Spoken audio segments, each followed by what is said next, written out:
Please welcome the next speakers, and it's a triple feature this time. First time in our little history. We have 3 persons speaking on one deck of slides. Please welcome Dr. Zora Slavik, Senior Project Manager of Bosch, Dr. Matthias Burger, Director Cross-Domain Computing Solutions of Bosch, and last not least, Dr. Johannes Bohnet, CEO and founder of Seerene.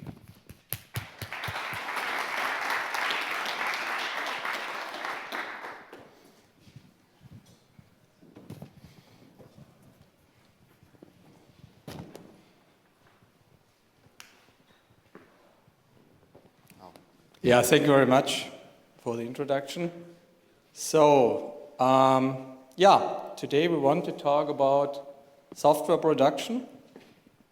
But first, let me just show you our domain, where we are coming from. So we, from Bosch, come from cross-domain computing solutions, assisted and automated driving.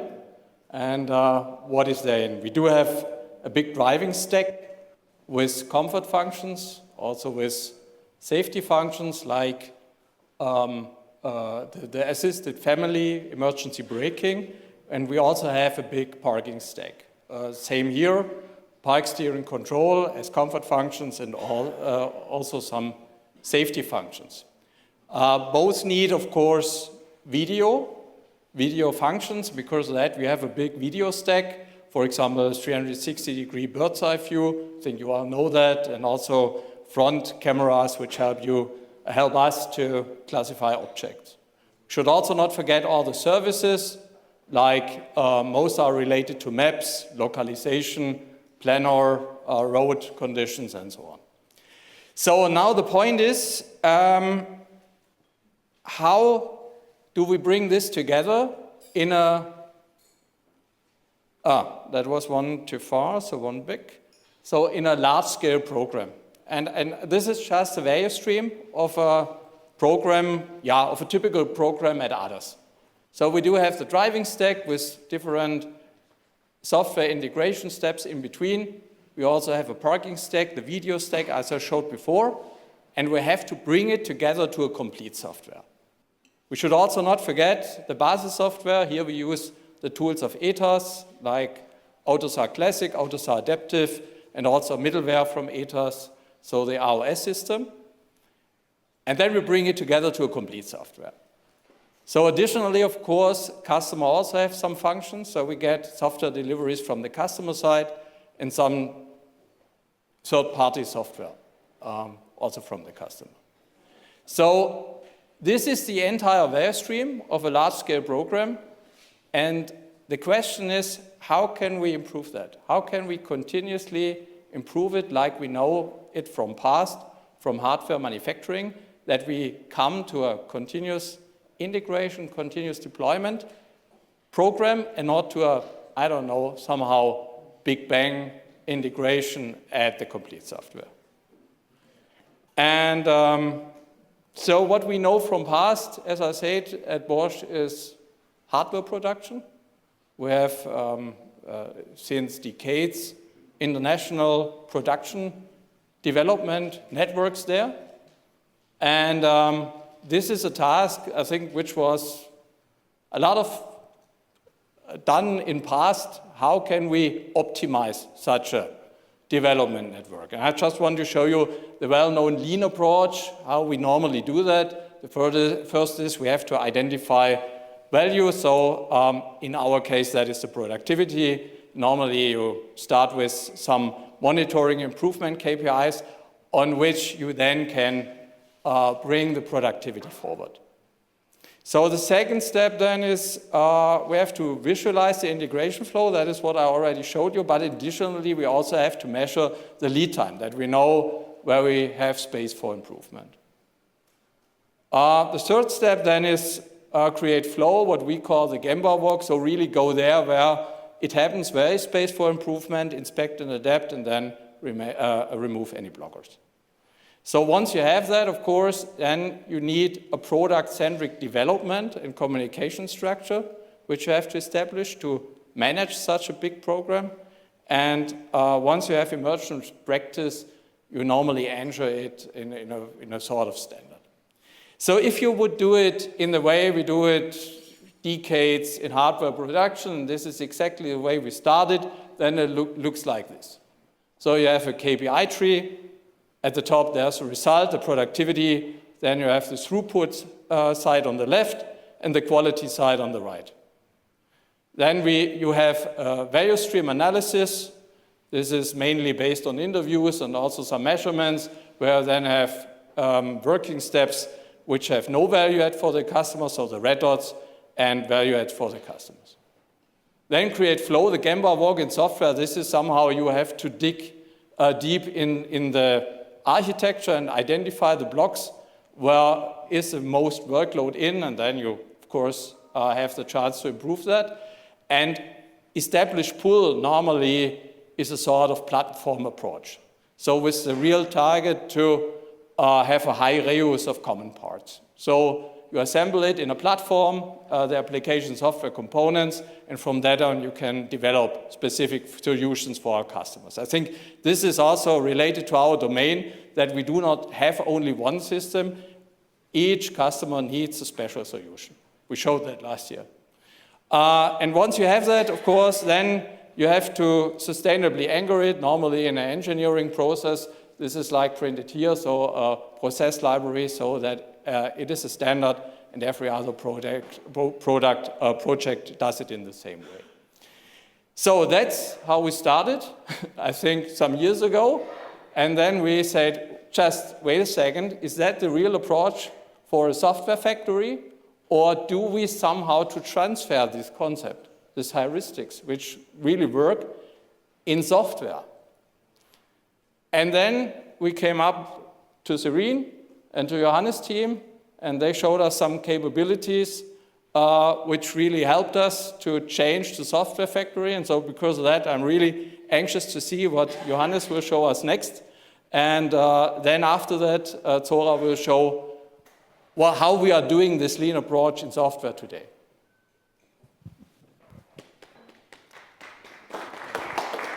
Thanks, Matthias. Yeah, first of all, I'm personally kind of proud to be part of that journey and to have that collaboration with Bosch and cross-computing section where all these very interesting software systems, what I think are being built, ADAS, the smart things that drive the car. And yeah, so we are collaborating. We are also learning, by the way, in that kind of collaboration, because we see the industry need. And like Matthias said, it is yet an unsolved, or you cannot Google and find a good solution how to transfer, how to measure hardware production into the software production world. And let me see, where? What's the big one here? Okay, yeah. So if you try to Google lean manufacturing, right? So this is hardware production, and there are KPIs, and all these approaches, yeah, are not from today. They 1980, so lean manufacturing, Toyota management system. This is where all this began.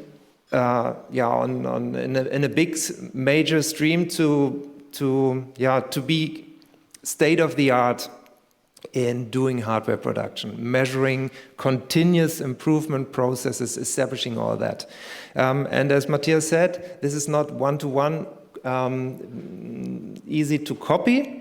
But if you look at what kind of KPIs are being used in hardware production, there are some which we took into the focus. For example, if energy consumption in hardware production, how much material is and costs of material being used to produce the products. This is essentially looking at the scarce resources in the production process. And with Seerene, we focus on scarce resources in software production. And if you look at the industry, and by the way, this is not only automotive, this is the same in banking, insurances, manufacturing, retailers, they are all more and more becoming software companies. Why? Because the competitive edge is driven by software. And sure, you can buy standard software systems for the HR finance processes, but to win or to keep up with competitors, you need to integrate smartness into your products, into your processes. And that's why many organizations have a large software factory under the hood. And what we see is that the people or the ones responsible for that, let them be CIOs or CTOs or whatever they call them, right? There's a variety of names. They started with a journey. First, it's about having the people to doing that, right? Capacity. Then the tools in the place in the software factory. Then the methods doing that. Nowadays, a lot of agile in the automotive or in general in the embedded world. It's the V model, but still trying to be agile within the V. And now, and this is good for us, right? But now they understand it's also about systematically getting better and looking at the scarce resources, being efficient, cost efficient and fast in the production process. And this is not a nice to have anymore. It has become a must have, right? And so it's about measuring, identifying, improving, regular, in a cycle. And all this as a data-driven approach. And if you look at the methods, the approaches that are in research and also in the industry today, how to tackle that, it's not yet that far like you would wish it and like it is in the hardware production. For example, the basic approach, and this is where many of the organizations stand today, is looking at the produced material, right? If you build software is made out of code, and what organizations do is measuring the quality of the produced material. So it's measuring like what comes out of the factory. It's MISRA violations in automotive, right? QAC, coverity, all these kind of metrics, code metrics. But this is definitely not enough to get a grip on the process, on the software production process, because it's just measuring what comes out of the factory. And if you try to look for approaches to look into the software factory, you would probably find two things. One is Dora, right? This comes from Google. Google has a very strong reach. That's why it's very prominent. And Dora means how fast can requirements end up in running software. More precisely, it's a little bit less. It's just, as I depicted here, it's just about the typical gap between coding something, introducing into the code, and then bringing it into a running system. So this is where Dora puts a focus on, and we speak with a lot of organizations, and if I ask them, okay, what do you already do? They usually say something, yeah, we're trying to implement Dora. So as a first step, and I think it's very good to have that first step, but it's not really measuring productivity. It's measuring a technical bridging of a gap here. And one of the difficulties here from a measurement point of view is that the teams, the developers, need to change their way of working first, and then you can measure.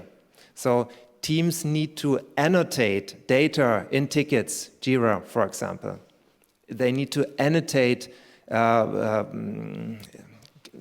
Git tags. So this is a technical thing that says now it goes into production. And so from a measurement point of view and also from a larger scale organization point of view, this is Bad news, because it means first you need to bring into your big organizations hundreds of developers saying, okay, change the way of working first, and then we can start measuring, and then we can start improving, right? This is the big pitfall of that. The next approach you would probably find if you try to research in the internet or literature and how to measure productivity. This comes from Microsoft GitHub, the space approach, but it is purely survey-based. So it's a lot of questions to developers, and most of the questions start with like, how do you feel about this or that, to get some insight about how the organization works, because it's human beings and they tell you what works good, what works bad. So this, yeah, sure, this is not, it's data driven, right? But you cannot do this daily. Otherwise, everyone would just fill out surveys. You do that once a year maximum, right? Bad news, that's it. That's where measuring software productivity stands today. So it's still in its conceptual infancy, and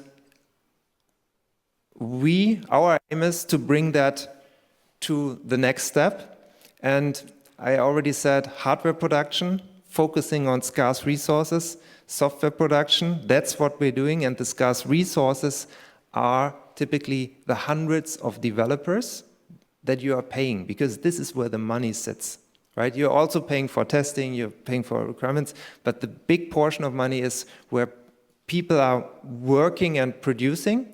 And by the way, I would also have a lot to say on top of what Jürgen Döllner just said, right? So it's reforming code. So you will still need developers to reform over and over the code.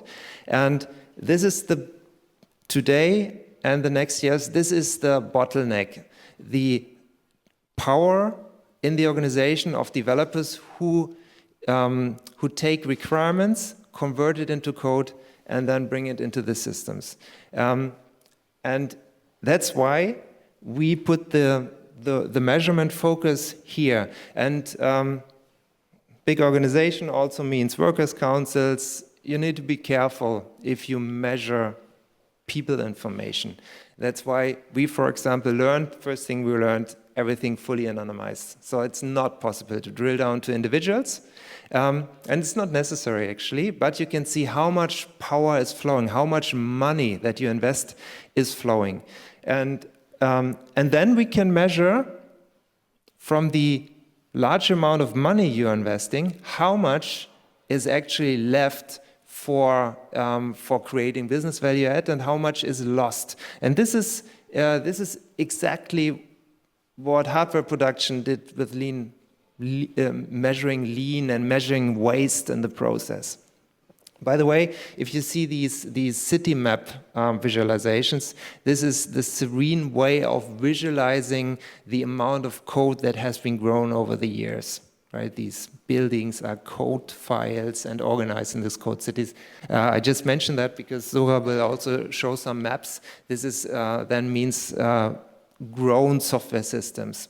And it, by the way, again, hardware production, software production, one difficulty in software production is that you produce something that you cannot see. You could print out code, but if you would print out the code that sits in the car, right?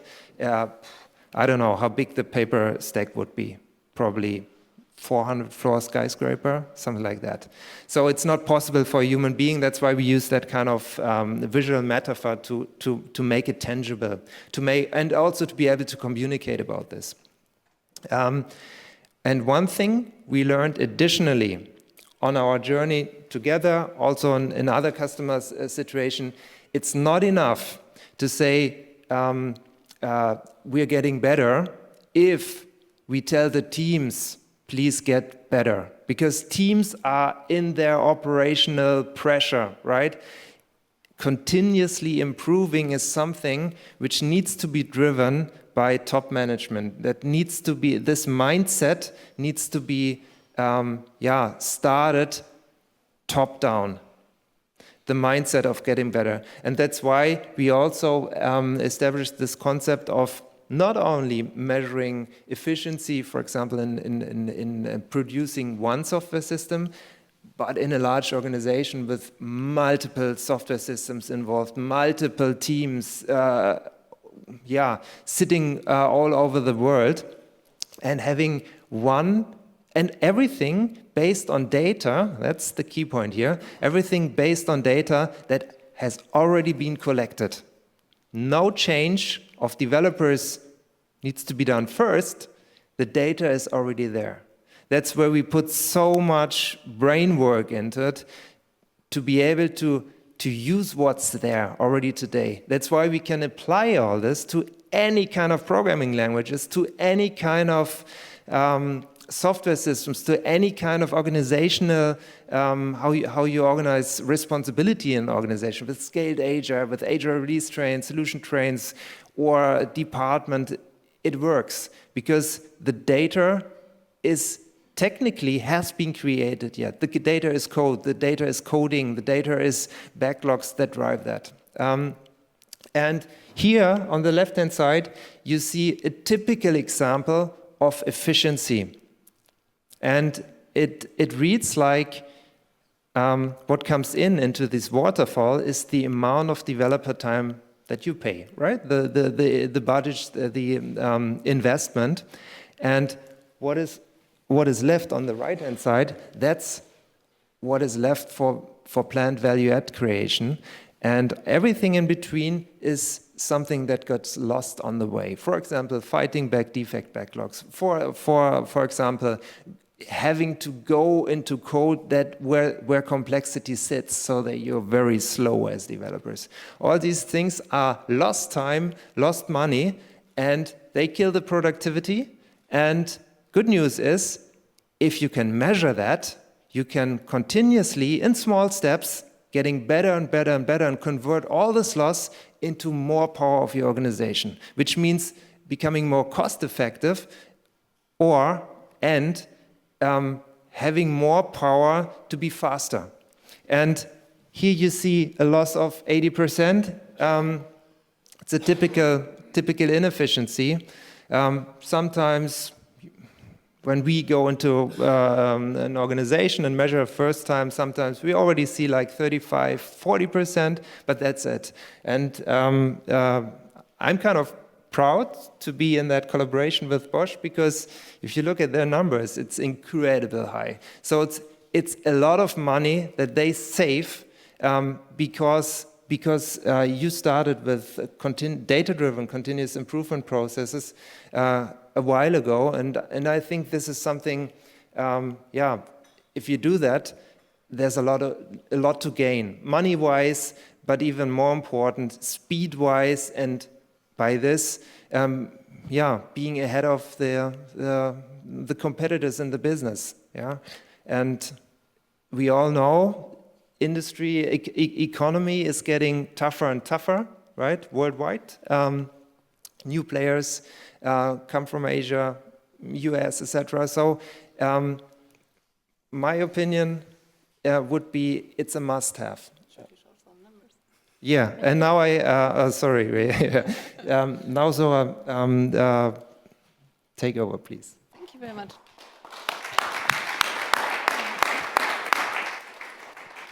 Yes, so let's have some hands-on actually. So as you heard, developer time is very valuable, and we want to make sure that actually our developers, or we as developers, as managers, as a company, work on the right things. And we love data, we love facts, so this is why we also want to make decisions based on that. So let's have a look on, again, here the lean concept, and how are we actually doing as a software factory now? Let's have a look. So first of all, enhance productivity. So we want to make sure that we spend most of our time, of our valuable time, on actually adding value. And this is now a new feature from Seerene, or something that we lately developed, about efficiency versus loss. And here we can understand how much time do we spend actually on defect fixing. So this is here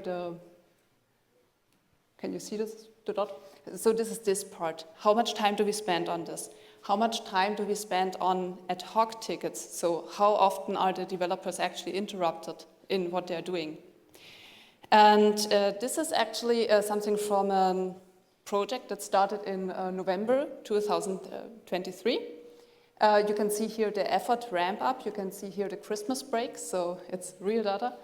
And yeah, we can see, I mean, it's still at the beginning, but so far we are spending 89% of the time on actually adding value, creating code.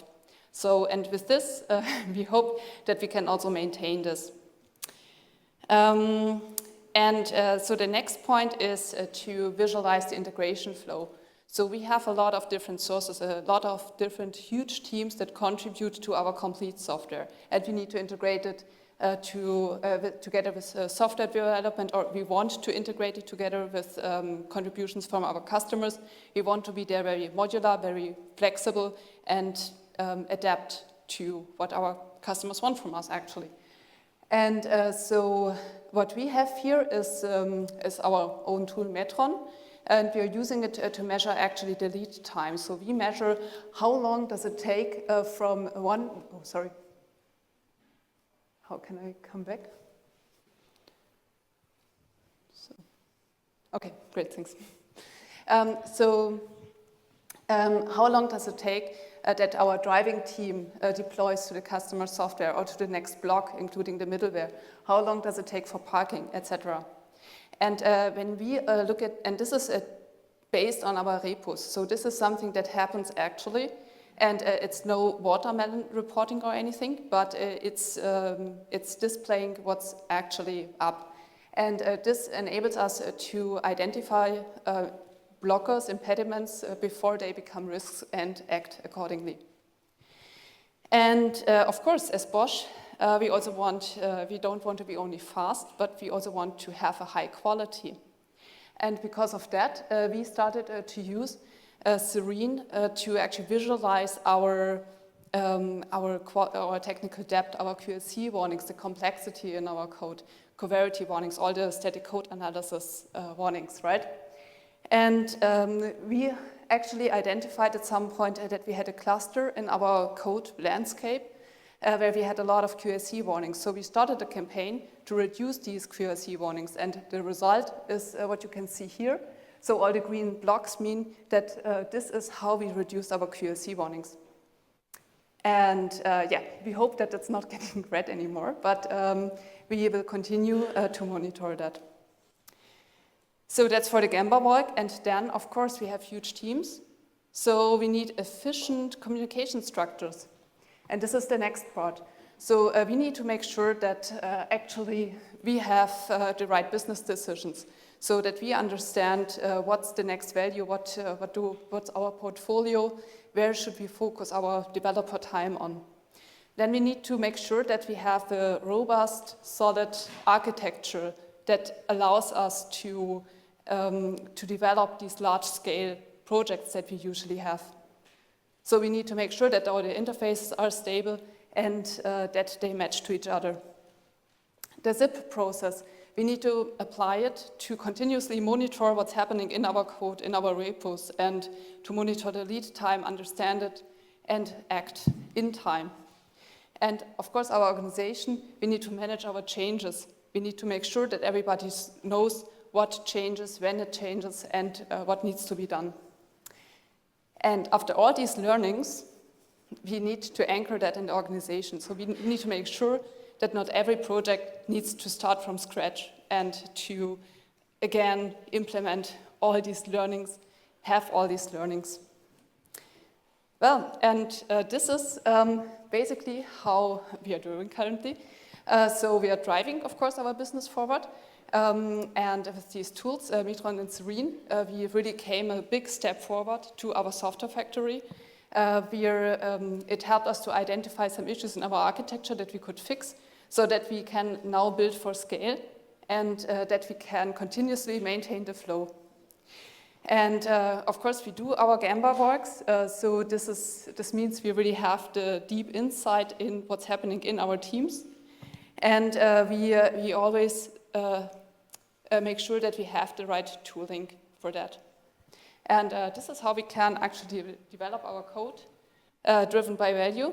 And we designed our whole software architecture and tooling environment to deliver. And we made it in a way that it's built to last. Thank you. Wow.